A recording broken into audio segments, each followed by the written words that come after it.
13. Miracles. First published in The Guardian, 2nd of October 1942, the text was expanded and preached as a sermon in St. Jude on the Hill Church, London, subsequently appearing in St. Jude's Gazette, No. 73, October 1942. It was later published in Undeceptions, 1971, and is now in God in the Dock, 1998. I have known only one person in my life who claimed to have seen a ghost. It was a woman, and the interesting thing is that she disbelieved in the immortality of the soul before seeing the ghost, and still disbelieves after having seen it. She thinks it was a hallucination. In other words, seeing is not believing. This is the first thing to get clear in talking about miracles. Whatever experiences we may have, we shall not regard them as miraculous if we already hold a philosophy which excludes the supernatural. Any event which is claimed as a miracle is, in the last resort, an experience received from the senses, and the senses are not infallible. We can always say we have been the victims of an illusion. If we disbelieve in the supernatural, this is what we always shall say. Hence, whether miracles have really ceased or not, they would certainly appear to cease in Western Europe as materialism became the popular creed. For let us make no mistake, if the end of the world appeared in all the literal trappings of the apocalypse, the modern materialist saw with his own eyes the heavens rolled up, Revelation chapter 6, verse 14, and the great white throne appearing, chapter 20, verse 11. If he had the sensation of being himself hurled into the lake of fire, chapter 19, verse 20, chapter 20, verses 10, 14, and 15, chapter 21, verse 8. He would continue forever in that lake itself, to regard his experience as an illusion, and to find the explanation of it in psychoanalysis or cerebral pathology. Experience by itself proves nothing. If a man doubts whether he is dreaming or waking, no experiment can solve his doubt, since every experiment may itself be part of the dream. Experience proves this or that or nothing according to the preconceptions we bring to it. This fact, that the interpretation of experience depends on preconceptions, is often used as an argument against miracles. It is said that our ancestors, taking the supernatural for granted and greedy of wonders, read the miraculous into events that were really not miracles. And in a sense I grant it. That is to say, I think that just as our preconceptions would prevent us from apprehending miracles if they really occurred, so their preconceptions would lead them to imagine miracles even if they did not occur. In the same way, the doting man will think his wife faithful when she is not, and the suspicious man will not think her faithful when she is. The question of her actual fidelity remains meanwhile to be settled, if at all, on other grounds. But there is one thing often said about our ancestors which we must not say. We must not say, they believed in miracles because they did not know the laws of nature. This is nonsense. When St. Joseph discovered that his bride was pregnant, he was minded to put her away. Matthew chapter 1, verse 19.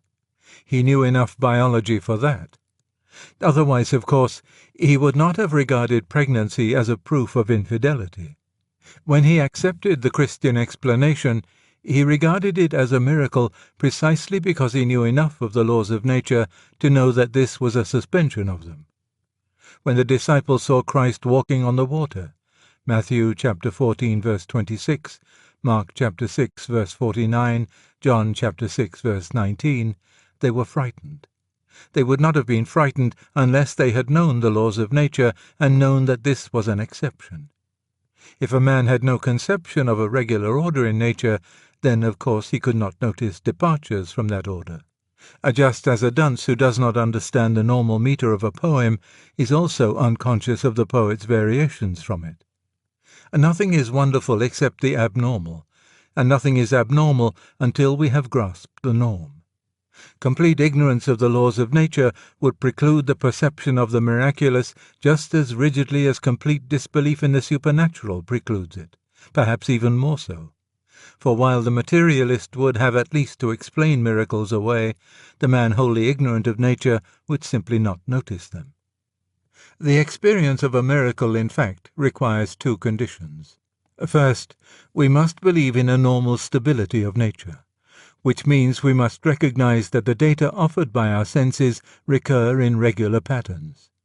Secondly, we must believe in some reality beyond nature. When both beliefs are held, and not till then, we can approach with an open mind the various reports which claim that this super or extra-natural reality has sometimes invaded and disturbed the sensuous content of space and time which makes our natural world. The belief in such a supernatural reality itself can neither be proved nor disproved by experience. The arguments for its existence are metaphysical and to me conclusive. They turn on the fact that even to think and act in the natural world, we have to assume something beyond it, and even assume that we partly belong to that something. In order to think, we must claim for our own reasoning a validity which is not credible if our thought is merely a function of our brain, and our brains a byproduct of irrational physical processes. In order to act above the level of mere impulse, we must claim a similar validity for our judgments of good and evil. In both cases, we get the same disquieting result. The concept of nature itself is one we have reached only tacitly by claiming a sort of supernatural status for ourselves. If we frankly accept this position and then turn to the evidence, we find, of course, that accounts of the supernatural meet us on every side. History is full of them, often in the same documents which we accept wherever they do not report miracles. Respectable missionaries report them not infrequently. The whole Church of Rome claims their continued occurrence. Intimate conversation elicits from almost every acquaintance at least one episode in his life which is what he would call queer or rum. No doubt most stories of miracles are unreliable, but then, as anyone can see by reading the papers, so are most stories of all events. Each story must be taken on its merits. What one must not do is to rule out the supernatural as the one impossible explanation. Thus you may disbelieve in the Mons angels because you cannot find a sufficient number of sensible people who say they saw them. But if you found a sufficient number, it would, in my view, be unreasonable to explain this by collective hallucination. For we know enough of psychology to know that spontaneous unanimity in hallucination is very improbable. And we do not know enough of the supernatural to know that a manifestation of angels is equally improbable. The supernatural theory is the less improbable of the two. When the Old Testament says that Sennacherib's invasion was stopped by angels, 2 Kings chapter 19 verse 35, and Herodotus says it was stopped by a lot of mice who came and ate up all the bowstrings of his army, an open-minded man will be on the side of the angels. Unless you start by begging the question, there is nothing intrinsically unlikely in the existence of angels, or in the action ascribed to them. But mice just don't do these things. A great deal of skepticism now current about the miracles of our Lord does not, however, come from disbelief of all reality beyond nature. It comes from two ideas which are respectable but I think mistaken. In the first place, modern people have an almost aesthetic dislike of miracles. Admitting that God can, they doubt if he would. To violate the laws he himself has imposed on his creation seems to them arbitrary, clumsy, a theatrical device only fit to impress savages, a solecism against the grammar of the universe.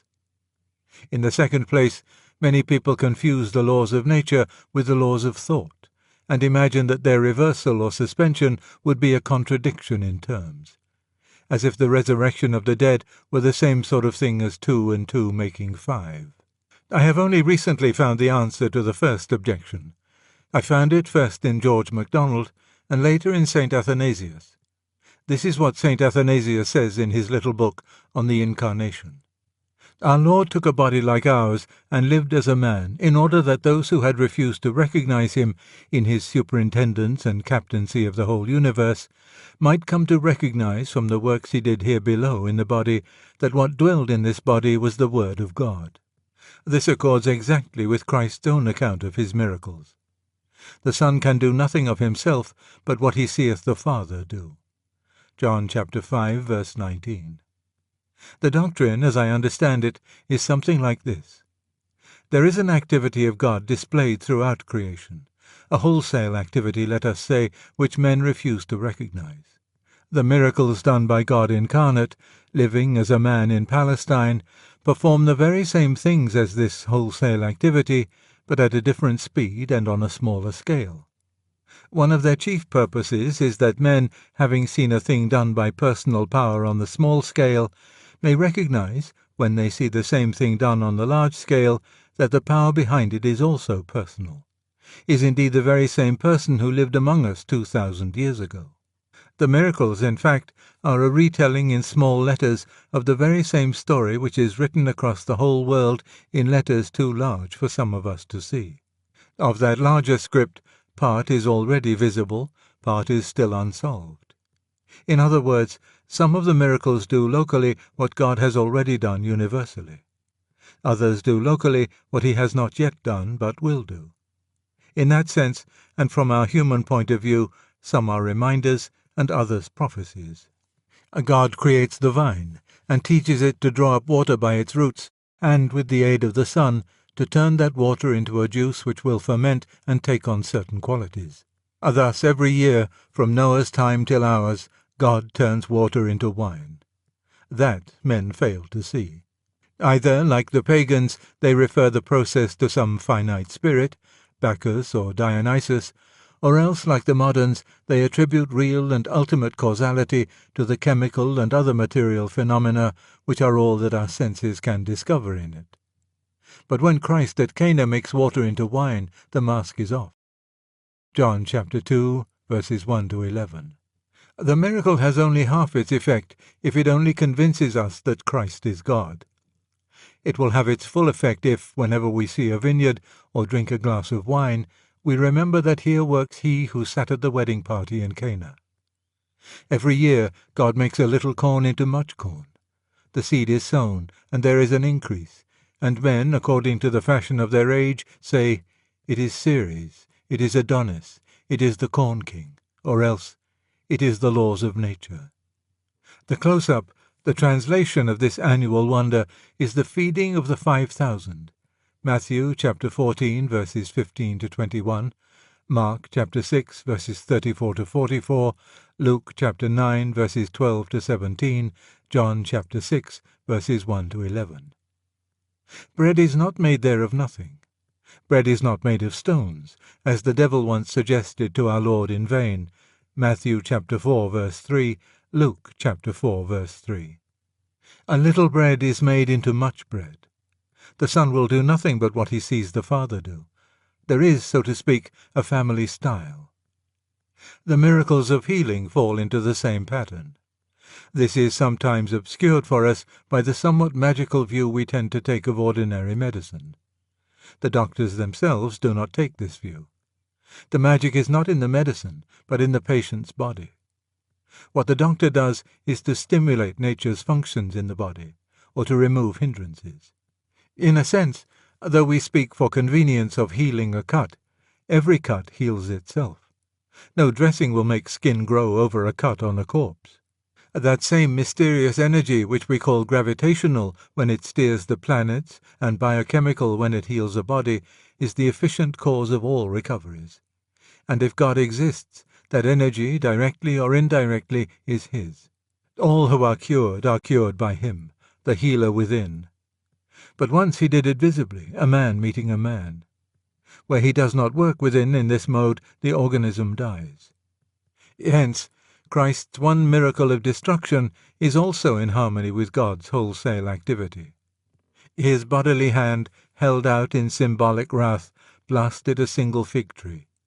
Matthew chapter 21, verse 19, Mark chapter 11, verses 13 to 20. But no tree died that year in Palestine, or any year, or in any land, or even ever will, save because he has done something, or, more likely, ceased to do something to it. When he fed the thousands, he multiplied fish as well as bread. Look in every bay and almost every river. This swarming, pulsating fecundity shows he is still at work. The ancients had a god called Genius, the god of animal and human fertility.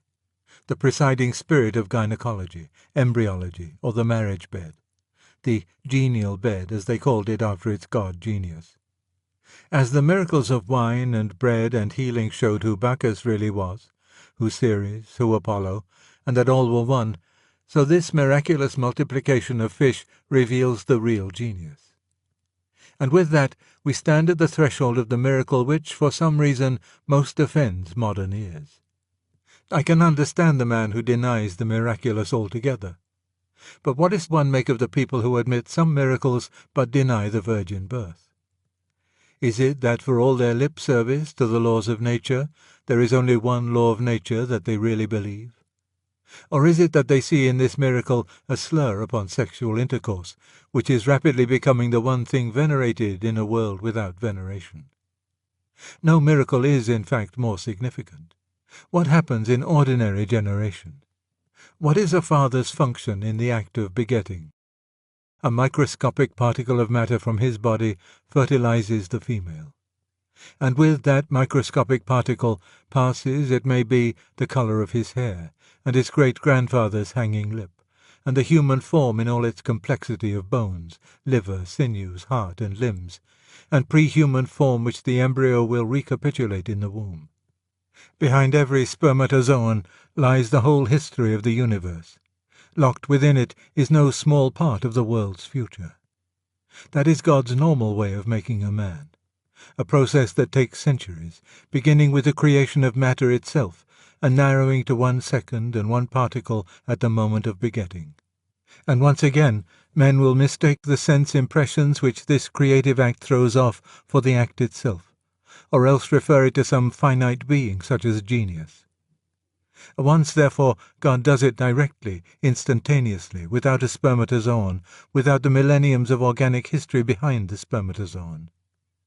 There was, of course, another reason. This time he was creating not simply a man, but the man who was to be himself, the only true man. The process which leads to the spermatozoon has carried down with it through the centuries much undesirable silt. The life which reaches us by that normal route is tainted. To avoid that taint, to give humanity a fresh start, he once short-circuited the process. There is a vulgar anti-God paper which some anonymous donor sends me every week. In it recently I saw the taunt that we Christians believe in a God who committed adultery with the wife of a Jewish carpenter. The answer to that is that if you describe the action of God in fertilizing Mary as adultery, then, in that sense, God would have committed adultery with every woman who ever had a baby. For what he did once without a human father, he does always, even when he uses a human father as his instrument. For the human father in ordinary generation is only a carrier, sometimes an unwilling carrier, always the last in a long line of carriers of life that comes from the supreme life. Thus the filth that our poor, muddled, sincere, resentful enemies fling at the Holy One either does not stick, or, sticking, turns into glory. So much for the miracles which do, small and quick, what we have already seen in the large letters of God's universal activity. But before I go on to the second class, those which foreshadow parts of the universal activity we have not yet seen, I must guard against a misunderstanding. Do not imagine I am trying to make the miracles less miraculous. I am not arguing that they are more probable because they are less unlike natural events. I am trying to answer those who think them arbitrary, theatrical, unworthy of God, meaningless interruptions of universal order. They remain, in my view, wholly miraculous. To do instantly with dead and baked corn what ordinarily happens slowly with live seed is just as great a miracle as to make bread of stones. Just as great, but a different kind of miracle. That is the point. When I open Ovid or Grimm, I find the sort of miracles which really would be arbitrary. Trees talk, houses turn into trees, magic rings raise tables richly spread with food in lonely places, ships become goddesses, and men are changed into snakes or birds or bears. It is fun to read about. The least suspicion that it had really happened would turn that fun into nightmare. You find no miracles of that kind in the Gospels. Such things, if they could be, would prove that some alien power was invading nature. They would not in the least prove that it was the same power which had made nature and rules her every day. But the true miracles express not simply a God, but God, that which is outside nature, not as a foreigner, but as her sovereign. They announce not merely that a king has visited our town, but that it is the king, our king. The second class of miracles, on this view, foretell what God has not yet done, but will do universally. He raised one man, the man who was himself, from the dead, because he will one day raise all men from the dead. Perhaps not only men, for there are hints in the New Testament that all creation will eventually be rescued from decay, restored to shape, and subserve the splendor of remade humanity. The Transfiguration, Matthew chapter 17 verses 1 to 9, Mark chapter 9 verses 2 to 10, and the walking on the water, Matthew chapter 14 verse 26, Mark chapter 6 verse 49, John chapter 6 verse 19, are glimpses of the beauty and the effortless power over all matter which will belong to men when they are really waked by God. Now, resurrection certainly involves reversal of natural process, in the sense that it involves a series of changes moving in the opposite direction to those we see. At death, matter which has been organic falls back gradually into the inorganic, to be finally scattered and used perhaps in other organisms. Resurrection would be the reverse process. It would not, of course, mean the restoration to each personality of those very atoms, numerically the same, which had made its first or natural body. There would not be enough to go round, for one thing, and for another, the unity of the body, even in this life, was consistent with a slow but perplexed change of its actual ingredients. But it certainly does mean matter of some kind rushing towards organism as we now see it rushing away. It means, in fact, playing backwards a film we have already seen played forwards. In that sense, it is reversal of nature. But, of course, it is a further question whether reversal in this sense is necessarily contradiction. Do we know that the film cannot be played backwards? Well, in one sense, it is precisely the teaching of modern physics that the film never works backwards. For modern physics, as you have heard before, the universe is running down. Disorganization and chance are continually increasing. There will come a time, not infinitely remote, when it will be wholly run down, or wholly disorganized, and science knows of no possible return from that state. There must have been a time, not infinitely remote, in the past, when it was wound up, though science knows of no winding-up process. The point is that for our ancestors the universe was a picture.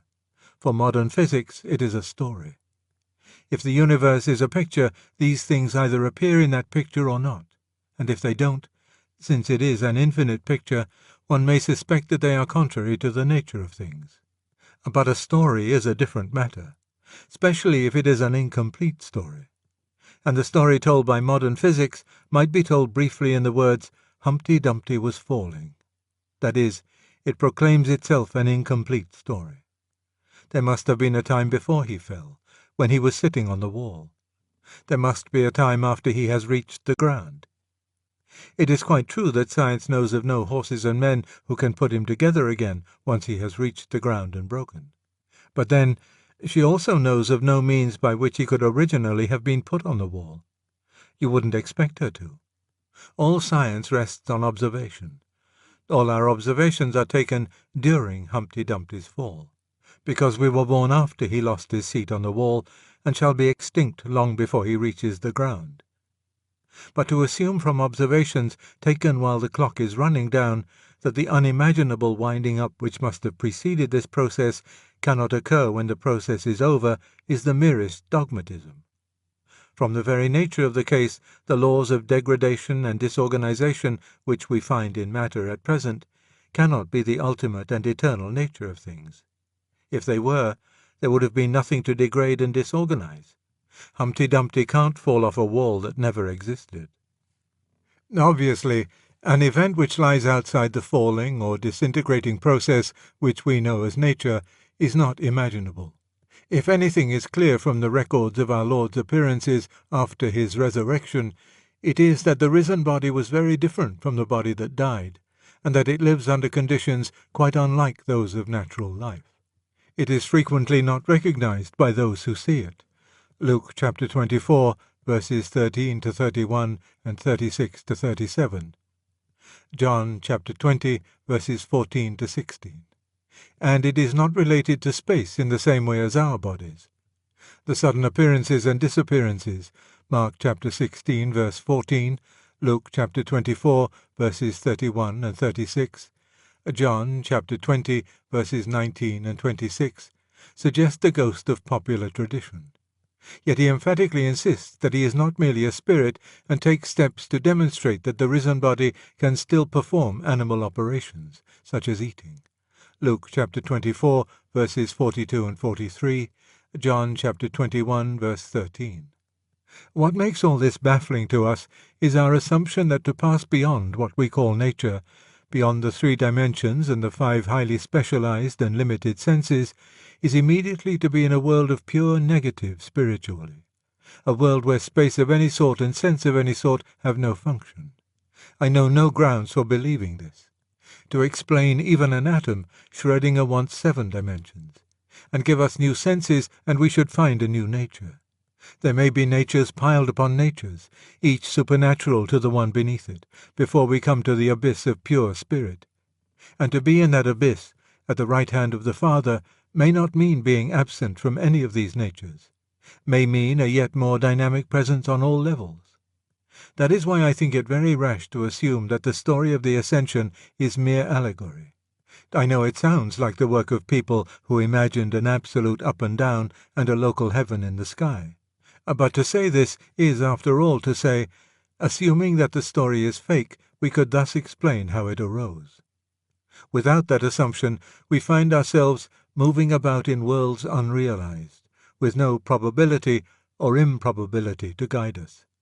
For if the story is true, then a being still in some mode, though not our mode, corporeal, withdrew at his own will from the nature presented by our 3 dimensions and 5 senses, not necessarily into the non-sensuous and undimensioned, but possibly into or through a world or worlds of supersense and superspace.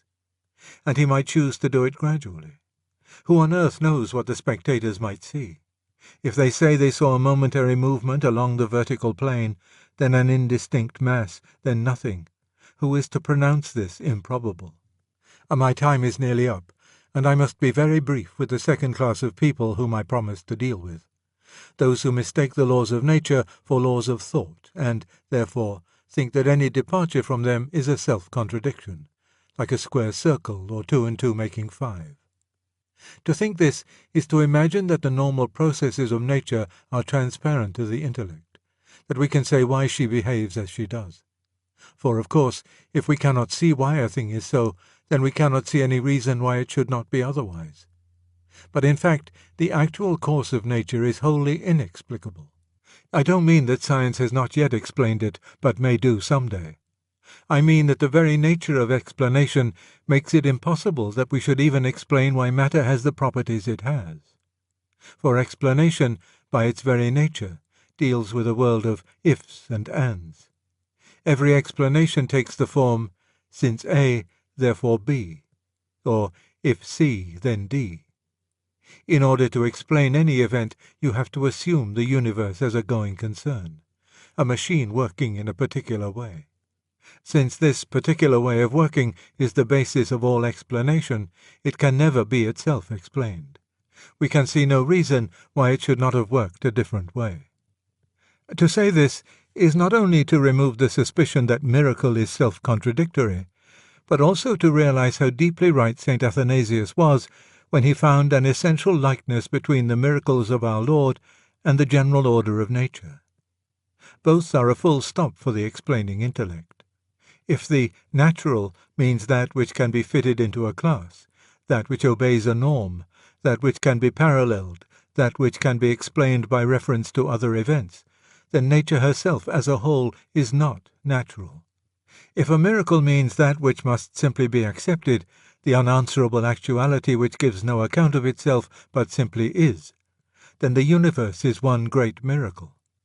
To direct us to that great miracle is one main object of the earthly acts of Christ. They are, as he himself said, signs. Matthew chapter 12, verse 39, chapter 16, verse 4, chapter 24, verses 24 and 30, Mark chapter 13, verse 22, chapter 16, verses 17 and 20, Luke chapter 21, verses 11 and 25. They serve to remind us that the explanations of particular events which we derived from the given, the unexplained, the almost willful character of the actual universe are not explanations of that character. These signs do not take us away from reality, they recall us to it, recall us from our dream world of ifs and ands to the stunning actuality of everything that is real.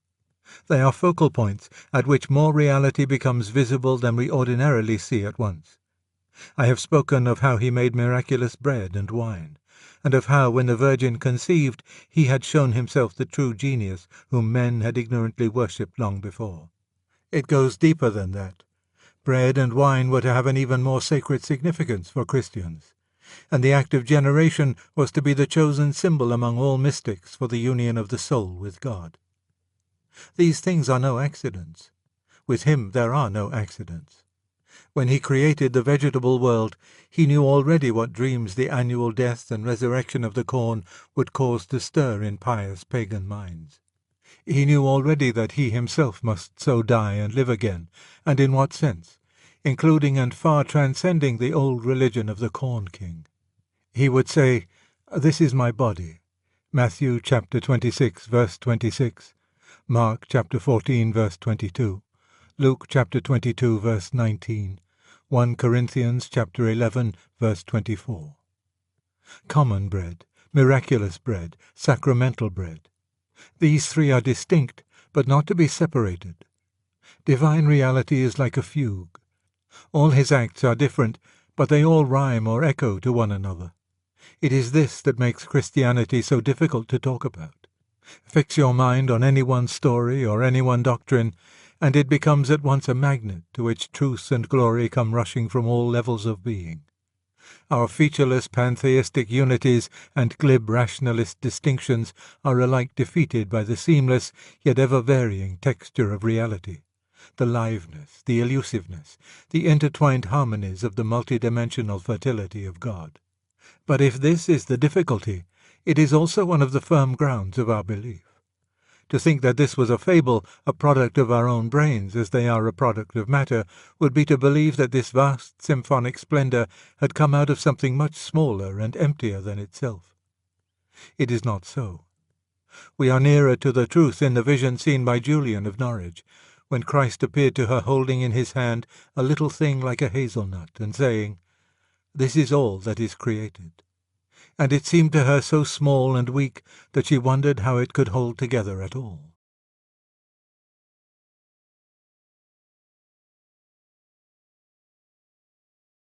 In the tapestry of life, it's often the quiet moments that herald the greatest changes.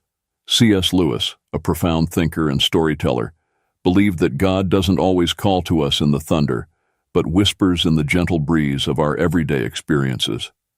As we embark on this exploration, let us seek the subtle signs that suggest God is about to change our story. Through the lens of Lewis's insights, we will uncover how these quiet awakenings can lead to profound transformations in our journey with the divine. In the midst of life's relentless march, where days meld into one another under the guise of routine, there lies a hidden invitation to awakening. It is not amidst the clamor of grand revelations that most of us find our turning points, but rather in the quiet corners of our existence, where the mundane meets the mystical. Lewis, with his characteristic blend of wit and wisdom, might suggest that God often chooses the whisper over the whirlwind to capture our attention, to stir the depths of our souls. Consider the gentle nudge of a persistent thought, the recurring echo of a dream not yet fully understood, or the quiet discontent that whispers of realms beyond our grasp. These are not mere figments of our imagination, but are, perhaps, the first threads of a divine tapestry being woven into the fabric of our lives. Lewis would likely argue that our most profound awakenings often arise from the simplest of moments, a sunrise that stirs an unspoken yearning, a line from a book that echoes long in our thoughts, or a conversation that leaves our spirit restless for something more. Awakening, in the Lewisian sense, is the dawning realization that the world we see is but a shadow of a more substantial reality that beckons us. It is the initial stirring of the heart that hints at our role in a grander narrative, a story authored by God Himself. This awakening does not shout from the rooftops, but instead whispers in the silence of our being, inviting us to embark on a journey of discovery and transformation. As we heed these subtle signs, we begin to see our lives not as a series of random events, but as a carefully orchestrated symphony composed by the divine maestro. Each note, each rest, plays a crucial part in the unfolding melody of our existence. The nature of this awakening is not a sudden enlightenment, but a gradual unveiling, where the scales fall from our eyes, and we are invited to see the world, ourselves, and our God in a new light. In embracing these quiet awakenings, we open ourselves to the possibility of change, to the divine plot twists that God weaves into our stories. For it is often in the gentle whisper of God's voice that we find the courage to let go of our old selves and step into the new roles He has written for us in His grand, cosmic play. C.S. Lewis once remarked, "Hardships often prepare ordinary people for an extraordinary destiny." It's a poignant reminder that our trials, though fraught with discomfort, are not mere obstacles, but crucibles for growth and change. In the shadow of suffering, we find not only the harshness of life, but also the potential for divine transformation. Lewis understood suffering as a megaphone that God uses to rouse a deaf world. It's in our moments of pain and adversity that we are often most receptive to change, most aware of our own fragility, and most open to seeking something beyond ourselves. This receptivity can become the fertile ground from which a new chapter of our story, penned by God, begins to emerge. Consider the biblical story of Joseph, who endured betrayal, slavery, and imprisonment, only to rise to a position where he could save nations from famine. His trials were not mere episodes of misfortune, but integral parts of a larger narrative that God was writing. Like Joseph, we may find that our deepest struggles are not detours, but essential pathways to the destiny God has for us. In facing our challenges, we are invited not to despair, but to persevere with the understanding that our current trials may be the very tools God uses to shape us into the characters we need to become for the next scene in our life story. It is through our suffering that we often gain the wisdom, strength, and empathy necessary to embrace the roles God has designed for us.